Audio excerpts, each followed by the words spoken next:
Hi friends, good evening. I'm Dr. Ashutosh Gupta, and today we are going to talk about fetal cardiac access, right?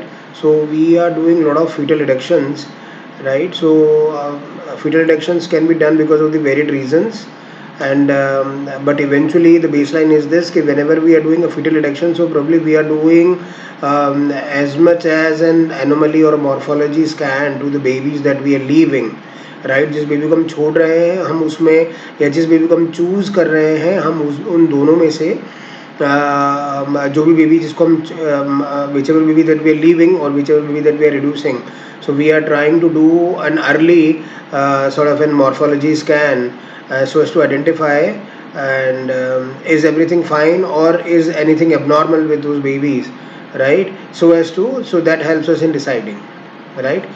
पहला तो ये. So today we are going to talk about a reduction which is being done in a twin pregnancy.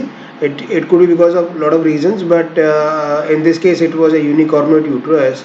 So meaning thereby कि उसका एक horn नहीं था और हम ये मानते हैं कि यूनिकॉर्नुएट यूट्रस में twin pregnancies it is as good as a quadruplets in a normal sort of an anatomical uterus, right? So meaning thereby that it becomes all justified that probably she should opt for a fetal reduction in a unicornuate uterus, right?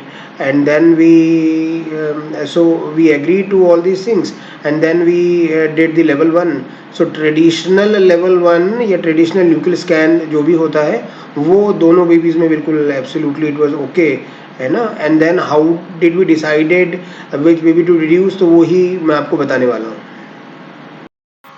So this is what we are trying to look around for a cardiac in the one of the babies. So probably we can see the tricuspid valve, LVOT, pulmonary veins, and the cardiac axis.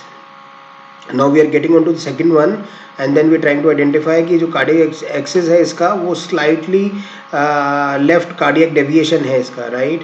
और इसको फिर हम दोबारा फिर देख लेते हैं, right? So as compared, so this baby is smaller as compared to the first one that we have seen earlier.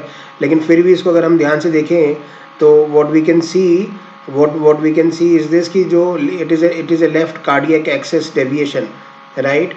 And usually it is associated with conotruncal malformations, right? And which could be which is very difficult to pick it up on a 4-chamber view, right?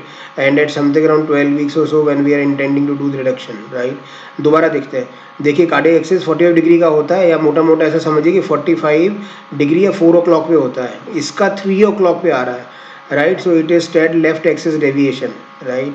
So what we are, and इसमें ऐसा element भी लगता है कि the tricuspid dysplasia और the RV is bigger as compared to the left ventricle, right? So इसका जो cardiac axis आ रहा है now the baby is tilted slightly which is at something around 3 o'clock, so it should have been at 4 o'clock, right, at 45 degrees, right? So this is what we're dealing with, a left cardiac axis deviation in one of the fetuses, right?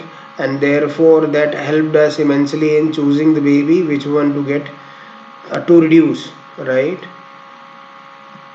So what we're dealing with the DADC twins, so ये fraternal twins हुए, genetically different हैं और हम ये देखने की कोशिश कर रहे हैं कि so probably what we wanted to do is an early nuchal scan and an early morphology scan which was absolutely good. So both the fetuses they have had good nasal bone and the nuchal translucency was also good.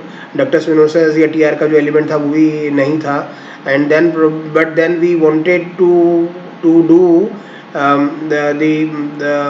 to reduce one of the fetuses, right? So probably we want to do something more as compared to the traditional level 1, है ना? And then probably to do just a random call regarding which baby to leave and which baby to reduce, right? So वो ease of doing the procedure से बढ़कर हमको ये देखने की ज़रूरत हुई कि अब हम बेबी में और भी कुछ कोई डिस्मॉर्फोलॉजी है उसको क्या हम देख सकते हैं. तो इसके लिए ये है कि कार्डियक एक्सेस एक होती है, तो कार्डियक एक्सेस मोटा मोटा ऐसा समझते हैं कि 45 डिग्रीज का होता है और बेबी के अगर हार्ट को अपन लगाते हैं तो 4 o'clock के आसपास वो आता है, ±5 डिग्रीज का इसका एक वेरिएशन हो सकता है. Whether variation could be lot many, right? But it is for a common understanding के लिए ऐसा ही समझ में आता है ये, राइट? तो एक बेबी का जो था वो विच वॉज गुड, जो हमने पहली बार देखा था तो which was good. right? And we could identify a lot of structures in the heart at fourth chamber view and all those stuff. Second baby को जैसे हमने देखा तो हमने देखा कि वो डेफिनेटली वो 56 डिग्रीज का था, so it was more Ted left axis deviation, right. And so left axis deviation के साथ में तकरीबन 70% के साथ में एसोसिएटेड कोनोट्रंकल मैल्फॉर्मेशन हो सकती हैं, which would have taken us sort of in TVS or transvaginal endovaginal ultrasound so as to pick them up and all those stuff, right. And probably would have been difficult to identify specifically the congenital malformation that probably we are suspecting, to confirm the diagnosis at something around 12 weeks whenever we are intending to do the fetal reduction, right. So cardiac axis becomes a sort of a very strong benchmark so as to differentiate between differentiating both of them, right. And therefore, and then we did some more evaluation and identified कि वो tricuspid regurgitation का भी थोड़ा सा element था, and the right ventricle was dilated, right. So the cardiac access it's very easy, and it doesn't require that fancy sort of an cardiac sort of an assessment to the fetus, and it is a very very huge sign and harbinger sign as far as the pathology for the cardiac abnormality associated is very huge and very specific. So that helps in deciding whatever we wanted to do regarding the procedure, right. So therefore this left axis deviation of the heart helped us in deciding in choosing the baby, and therefore we proceeded with and therefore we counseled the couple, both of them, we have, both the father and the mother, and then we have told them and all those stuff, and then they had agreed, and then we did the procedure, right. Thank you very much for your patient listening.